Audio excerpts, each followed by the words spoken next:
हुए प्रोमेथियस नाम का एक अंतरिक्षयान दुर्घटनाग्रस्त हो जाता है और एक अज्ञात रेगिस्तानी ग्रह पर क्रैश लैंड करता है, जिसके कारण 3 लोगों को छोड़कर शिप में सवार सभी क्रू की मौत हो जाती है।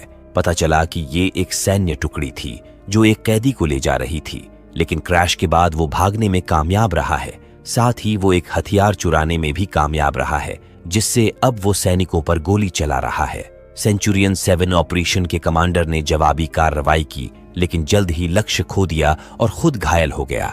क्रू के सभी सदस्यों के पास क्लियो नाम का एक डिवाइस है जो बेस से संपर्क करने में सक्षम है। साथ ही वो डिवाइस उनकी लोकेशन और उनकी शारीरिक गतिविधियां भी ट्रैक कर सकता है। कमांडर अल्फा बेस के साथ सिस्टम कनेक्शन को सक्रिय करता है और जहाज के दुर्घटनाग्रस्त होने और कैदी के भागने की रिपोर्ट करता है। अल्फा बेस से उन्हें बताया जाता है कि वो उनकी मदद के लिए एक नजदीकी जहाज भेज रहे हैं, लेकिन जहाज को पहुंचने में 100 घंटों का समय लगेगा।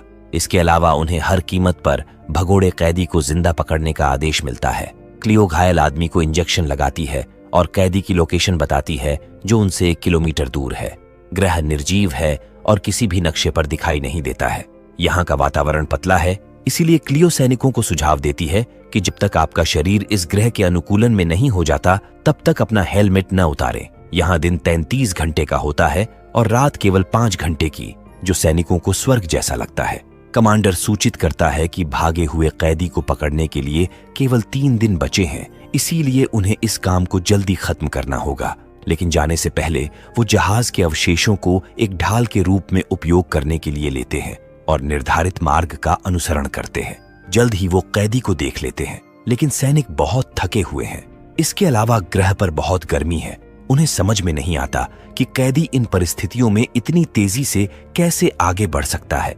सैनिक कमांडर को सुझाव देते हैं कि कैदी प्यास से मर जाएगा, फिर वो उसे आसानी से ले जा सकते हैं। लेकिन कमांडर उन्हें याद दिलाता है कि उन्हें कैदी को जिंदा ले जाने का आदेश मिला है। जब कमांडर से इसका कारण पूछा जाता है तब वो उसे कुछ नहीं बताता, इसीलिए वो कमांडर के साथ बहस करता है, क्योंकि ये एक साधारण परिवहन मिशन था और इसमें उसके बहुत से लोग मारे गए। सैनिक आगे बढ़ते हैं और क्लियो उन्हें सूचना देती है कि कैदी आसपास ही होना चाहिए। तभी कमांडर उसे देख लेता है, लेकिन कैदी एक घात तैयार करता है जिससे वो आने वाले दुश्मनों पर गोली चलाता है और कमांडर को मार देता है। लेफ्टिनेंट बचे हुए सैनिक को कमांडर की राइफल उठाने और चट्टानी संरचना की जांच करने का आदेश देता है।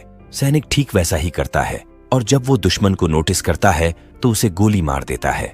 लेफ्टिनेंट उसे दुश्मन से दूर रहने और पास न जाने का आदेश देता है, लेकिन सफलता के नशे में वो उसकी बात नहीं सुनता और उस स्थान पर जाता है जहां कैदी को गोली मारी थी, लेकिन केवल उसका लबादा पाता है। ठीक तभी कैदी उसके पीछे से आता है और उस पर हमला करता है। मुठभेड़ में सैनिक का हेलमेट टूट जाता है और पता चलता है कि ये एक अलौकिक जाति के प्राणी हैं, जिसे सेडोनियन कहा जाता है। कैदी सैनिक के गले में चाकू घोंप देता है और मार देता है। लेफ्टिनेंट भी गोलीबारी के स्थान पर पहुंचता है और सैनिक को मरा हुआ पाता है। तभी वहां पर कमांडर आता है, जो कि आश्चर्यजनक रूप से बच गया।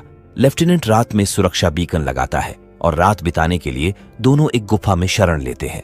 लेफ्टिनेंट कमांडर की स्थिति के बारे में पता लगाने के लिए क्लियो से बात करता है और वो चोटों और उसके द्वारा किए गए उपायों की सूची बनाती है। लेफ्टिनेंट कमांडर के शरीर को स्थिर करने और दर्द निवारक दवाओं की एकाग्रता को कम करने का आदेश देता है, ताकि कल वो यात्रा न कर पाए, क्योंकि कल वो अपने साथ कमांडर को नहीं ले जाना चाहता। अगली सुबह क्लियो उन दोनों को अपने हेलमेट उतारने की अनुमति देती है। लेफ्टिनेंट हैरान है, क्योंकि कैदी के पास लाइफ सूट भी नहीं है, फिर भी वो जीवित है। कमांडर बताते हैं कि वो जीव किसी भी हवा या वातावरण से प्रभावित नहीं होते और ऐसे माहौल में भी जीवित रह सकते हैं। लेफ्टिनेंट कमांडर को ये बताने के लिए मजबूर करता है कि ये मिशन इतना महत्वपूर्ण क्यों है। कमांडर को ना चाहते हुए भी बताना पड़ता है कि कैदी बहुत खतरनाक है। हमने हमारी अपनी दुश्मनी के लिए उनका ग्रह नष्ट कर दिया और अब वो अपनी जाति का बचा हुआ एकमात्र जीवित प्राणी है। अब वो प्रतिशोध में उनके ग्रह को नष्ट करने की धमकी दे रहा है, इसीलिए उसे जिंदा पकड़ना जरूरी है। लेफ्टिनेंट नाराज है, क्योंकि कमांडर ने मिशन के खतरे के बारे में अपने दस्ते को सूचित नहीं किया, जिसके कारण उसके लोग मारे गए। झगड़ा लड़ाई में बदल जाता है, लेकिन कमांडर लेफ्टिनेंट से कहता है कि एक सैनिक होने के नाते हमारा फर्ज बनता है कि हम बिना सवाल उठाए आदेशों का पालन करें। तभी अचानक चट्टान के पीछे से एक गोली आती है और कमांडर का सिर उड़ा देती है। लेफ्टिनेंट एक चट्टान के पीछे छिप जाता है और क्लियो से बात करता है, जो उसे कैदी के भागने की दिशा के बारे में सूचित करती है। लेफ्टिनेंट कमांडर का हथियार लेता है और चल देता है। ग्रह पर बहुत गर्मी है और कोई वनस्पति भी नहीं है। यहाँ केवल रेत और चट्टाने हैं। लेफ्टिनेंट कैदी का पीछा करता है और क्लियो उसे सूचित करती है कि कैदी ने चलना बंद कर दिया है। शायद वो गर्मी और प्यास से डिहाइड्रेशन का शिकार हो गया होगा।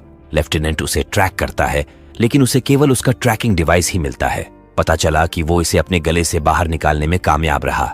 तभी लेफ्टिनेंट के पीछे की रेत हिलती है और रेत से एक आदमी बाहर आता है जो लेफ्टिनेंट को बेहोश कर देता है।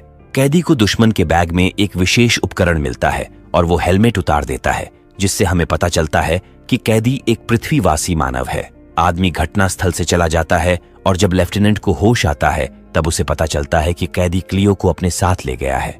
वो अपने जख्मों की देखभाल करता है और फिर कमांडर की मृत्यु के स्थान पर लौटता है, जहां से वो कमांडर की क्लियो उठा लेता है। इसी बीच कैदी दुश्मन की आपूर्ति से पानी पीता है और घावों पर पट्टी बांधता है। बाद में वो क्लियो को सक्रिय करने की कोशिश करता है और जेरिको के रूप में अपनी पहचान बताता है, लेकिन क्लियो उसे एक अपंजीकृत उपयोगकर्ता के रूप में पंजीकृत करती है और